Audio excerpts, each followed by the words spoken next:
Assalamualaikum warahmatullahi wabarakatuh.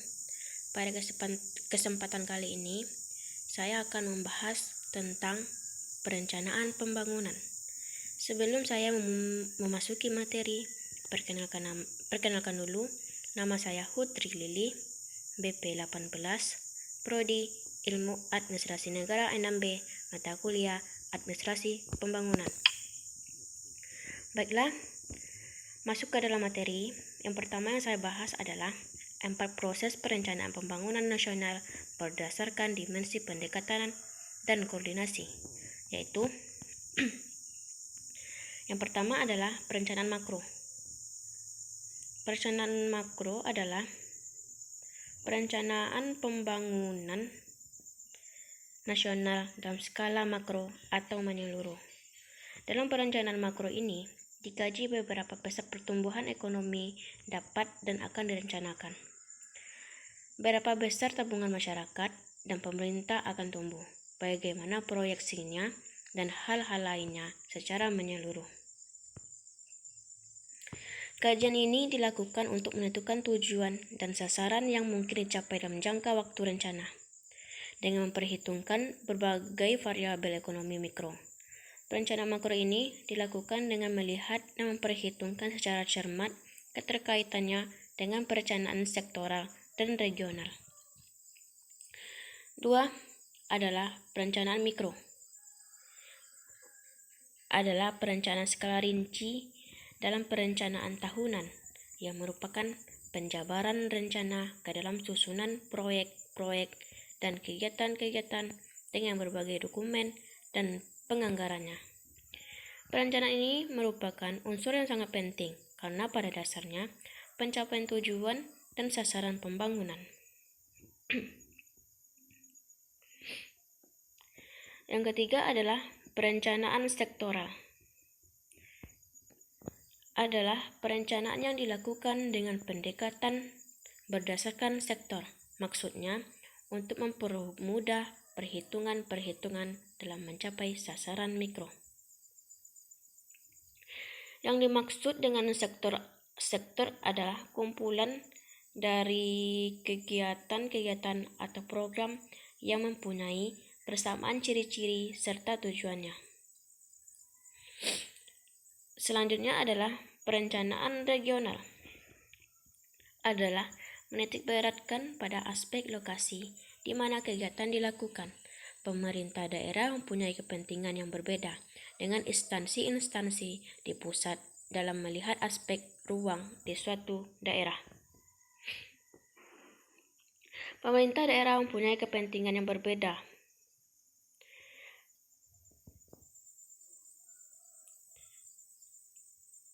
Kepentingan bertitik berat sektor melihat lokasi untuk kegiatan, sedangkan pemerintah daerah dengan titik berat pendekatan pembangunan regional, wilayah atau daerah, melihat kegiatan untuk lokasi. Selanjutnya adalah istilah-istilah pembangunan daerah. Yang pertama adalah RPJMD, Rencana Pembangunan Jangka Menengah Daerah, merupakan dokumen perencanaan pembangunan daerah untuk jangka periode selama 5 tahun yang berisi penjabaran dari visi, misi, dan program kepala daerah dengan berpedoman pada RPJMP daerah serta memperhatikan RPJM nasional.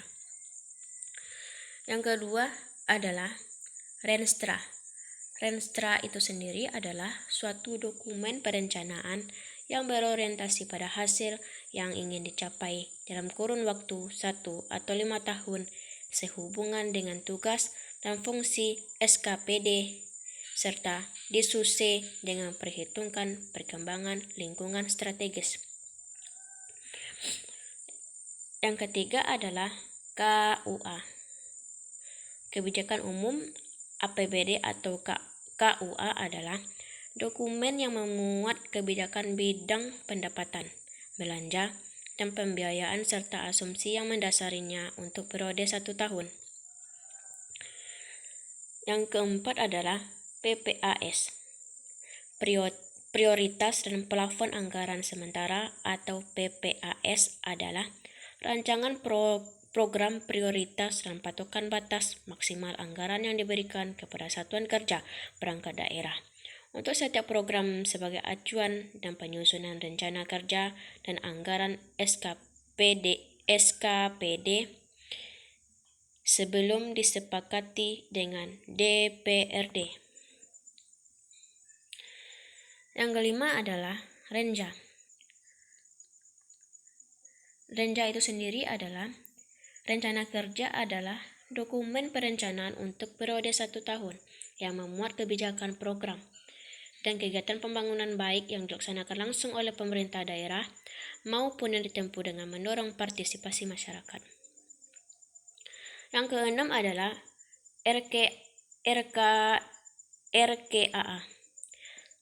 Rencana Kerja dan Anggaran atau sering disingkat RKA adalah dokumen perencanaan dan penganggaran yang berisi program dan kegiatan serta anggaran yang diperlukan untuk melaksanakannya.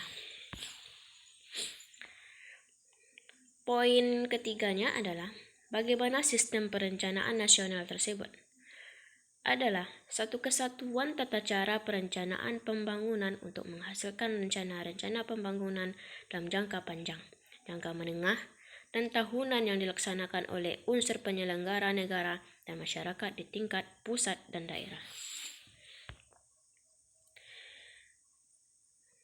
Poin keempatnya adalah cara penyusunan RPJPD, RPJMD, Rensta, Renja. Yang pertama adalah penyusunan RPJPD. Poin pertama adalah pengumpulan data primer dan sekunder. Proses analisis SWOT. Yang ketiganya adalah proses dan analisis existing SDM, potensi ekonomi, tingkat perkembangan sosial budaya, kondisi politik hukum, serta keamanan dan ketertiban.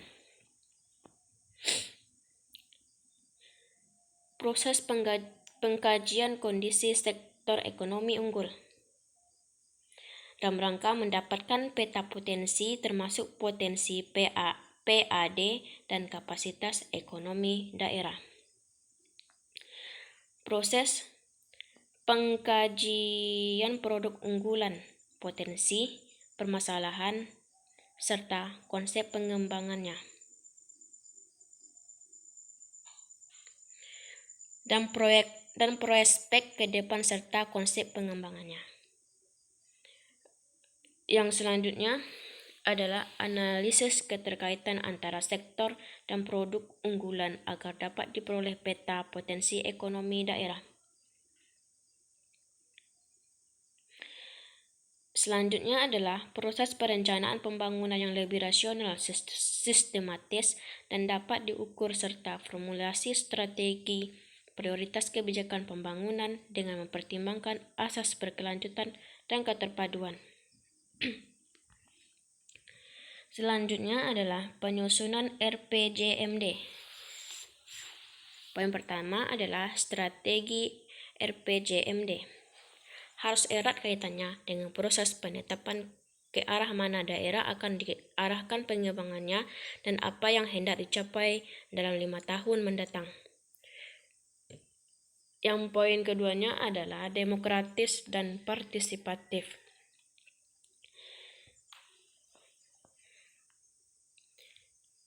Perlu dilaksanakan secara transparan, akuntabel, dan melibatkan masyarakat.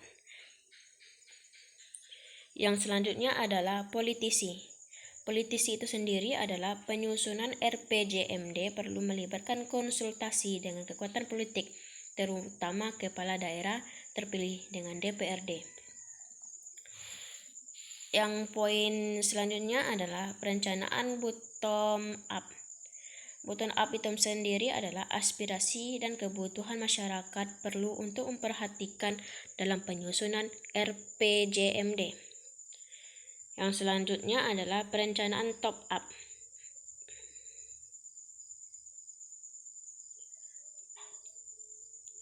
yaitu proses penyusunan RPJMD perlu adanya sinergi dengan rencana strategis di atasnya, yaitu RPJPD dan RPJM nasional.